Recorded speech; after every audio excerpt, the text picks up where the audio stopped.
Microsoft dropped some numbers yesterday, Paul, throughout, and I suggest we pick them up. Yeah, you mean the GitHub thing, I assume. Well, there was That's big.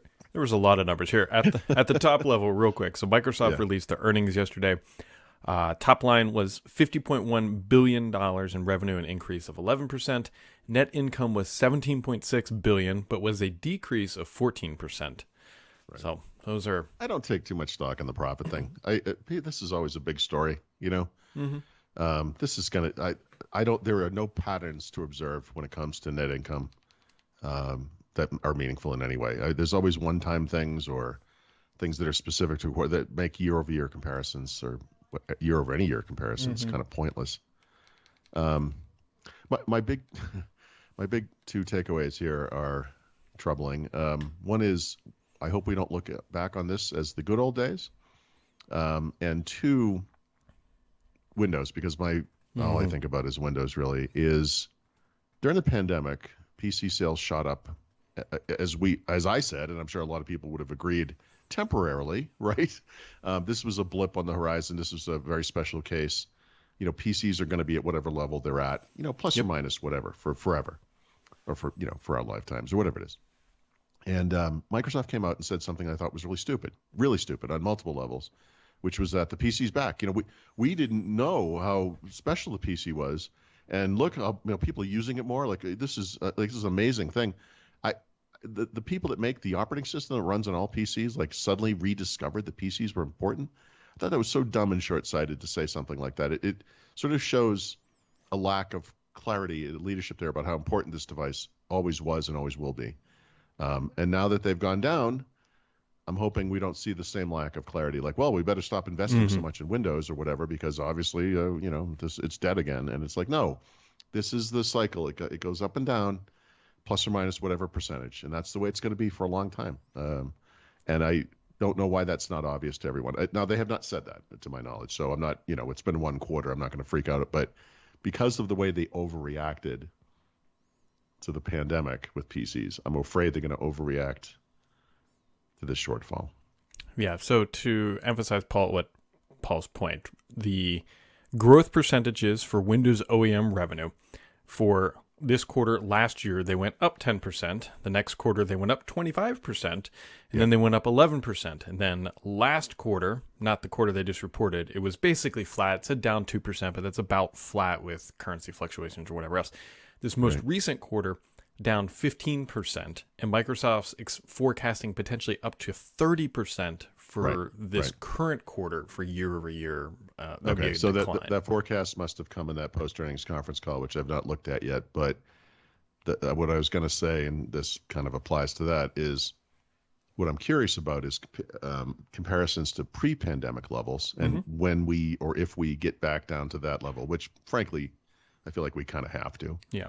But here's the most important thing. I'm going to write an overview of all the stuff in a short takes article for Petri today. But when you think about what's important in the PC market, really, sales of PCs are important, right? Of course, but really, what you should be looking at is usage, and the way you look at usage is not Windows usage like Microsoft loves to talk. People are using Windows 11 more. It's what are people actually doing with PCs, right? I actually think Microsoft 365, specifically the suites, the subscriptions, are kind of what's important in that Mm-hmm. category, right? In other words, the health of the PC market, I think, is more based in Microsoft 365 than Windows, if that makes sense, because the devices last so long Mm-hmm. that they're going to be on whatever cycle they're on. I think that cycle has dragged out, Yeah. but it's the day-to-day, month-to-month, year-to-year usage that I think really matters here. Yeah. So I want to look at that. I don't know. I know that Office and Microsoft 365 were up. I don't know if you have that data in front of you. The Um, consumer version of Office 365 or Microsoft 365 in particular grew, I think, pretty well. Office 365 Consumer is now at 61.3 million users, which Yeah. was revenue What's the increased percentage? 7%, and 7. commercial was roughly the same at about. Yeah. So there you go. Uh, That's strong. That's strong growth in a time period where people are buying fewer PCs because, of course, they mhm. are, Yeah. but they're actually using more of the things they use their PC for. right? Yep. So I mean, the usage is there, and I think that's important. Yep. Other fun numbers here. Let's see. Let's pull this up. Xbox content and services revenue was down 3%, but if you kind of level the playing field of the currency fluctuations, it was really flat. Like the takeaway should be, by the way, flat. Is a win. Yeah. I'm sorry, that's just a win right now. Hardware revenue, though, for Xbox consoles was up 13%. And interestingly enough, in their content and services revenue line item, they actually said that the decline or evenness of it was partially offset by growth in Game Pass subscriptions, although Microsoft didn't share what their current subscriber count is. Last number we had, I think, was 25 million. And gaming revenue overall, like as an org, was actually up 4%. So, I mean, oh geez, I just clicked off this page, but they did say, and this is from the call, this is just from a story Laurent wrote, but Microsoft says that more than 20 million people have used Xbox Cloud Gaming. Now, that's the streaming service. That's the part that you only get with Ultimate, the Xbox Game Pass, Game Pass, yeah, Xbox Game Pass. It sounds weird when I say it. Ultimate, which is the expensive one. The figure at last April was 10 million. So it doesn't mean these are people might have just tried it. Well, you know what they've announced between those two is Fortnite. What now? Remember, they announced Fortnite is available on Cloud Stream, I think for free, actually, isn't it? So not the first, yeah, you're right. That's right, to counter the Apple thing. So not the first time that a third-party shooter, in fact, a battle royale shooter, has catapulted Xbox in some way, right? PUBG did this, remember, early on. And they referred to it as it was like an unnamed third-party title. We all knew what it was, but interesting. Okay, yeah. So there you go. Is it worth it to pay Microsoft to stream a game, possibly to your phone, by the way, your iPhone or iPad or PC or whatever, wherever you can get it? It's interesting. I would say, to me, Xbox did great. Given the situation, even Surface. So Surface was basically flat. Yeah. But honestly, that's great. Yep. I think Surface had a big launch last year, and we're comparing right before launch to right before launch, right? Because that's what that quarter is. Yep. But that speaks to the strength of the lineup, even right before the launch of new products. So I think that's good. Windows, unfortunately, that's going to get hit by the economy. That's just what that is. But again, I really think you look at the stuff that's kind of consumption based. Azure, obviously, 35% growth somehow is disappointing, but 35 double-digit growth in a market like that means people are actually using that thing is incredible. And then the Microsoft 365 stuff, same thing. People aren't just using it; they're using it. More people are using it, right? So I know there's all this doom and gloom around this, but honestly, when you look at Microsoft's core, I'll just leave it at that. Microsoft's core, I think it's pretty strong. I mean, given the situation, Google is in full down retreat mode. Google is slashing products and services, doing everything they can to make themselves smaller and have less exposure to losses. And I'm sure we'll see some of that from Microsoft. I mean, we'll call it a refocusing, But Microsoft already did the thing they needed to do to make them resilient to this kind of problem by focusing so much on the cloud. So I think I feel like they're in good shape. I will say, and I hope to be proven wrong on this, that the era of just quarter after quarter of every single company just blowing it out of the water is definitely now behind us. CA came out, I think, this morning and said, look, we missed revenue.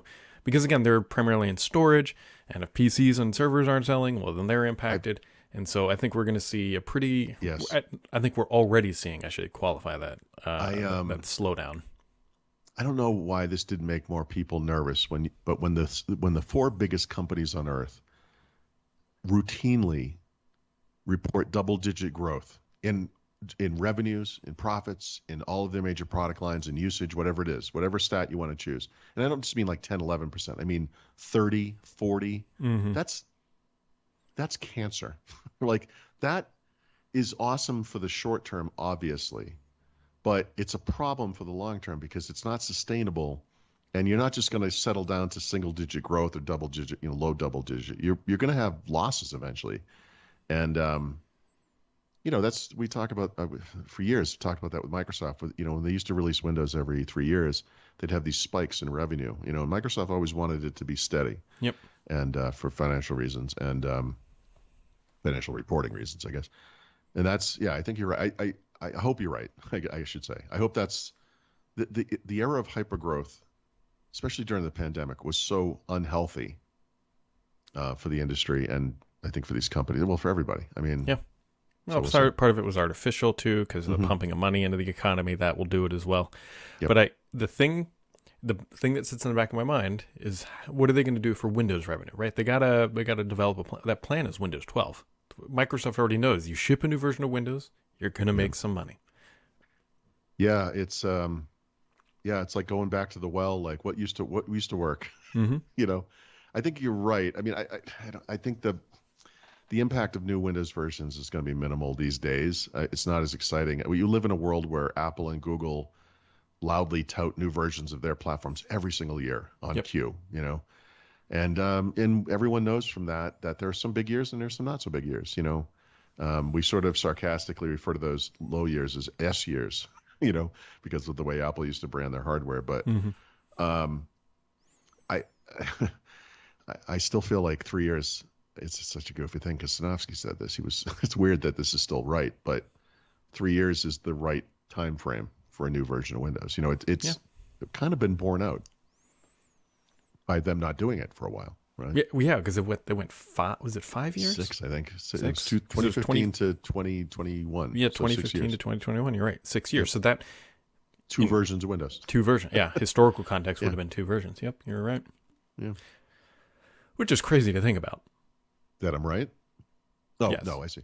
That, well, no, I thought that at the time. Of course, I wrote a book about Windows 10, and it always became this iffy, like, when do I stop supporting this? Mm-hmm. Kind of thing. Like, it's kind of it was kind of bad for everyone. It was bad for PC makers. They never had anything exciting to talk about. It's another version of Windows 10, Same thing for Microsoft, right? I mean, it's just from a marketing perspective, you want to throw a different name on there and have something. It's something, It gets hard for a platform as mature as Windows. I mean, look at Mac OS Ventura. Like, the what's the biggest feature in that thing, right? This Stage Manager, and that it's not enabled by default, and you have to go find it to turn it on. It's like this, and it's something a big chunk of that user base isn't going to want, right? I credit Apple in a way for not just throwing it on there by default, like Microsoft would absolutely do. But there you go. That's the problem. I mean, how do you make something old interesting? Yeah, maybe they could have called it Timeline instead of Stage Manager. Oh, I miss Timeline. No, you don't.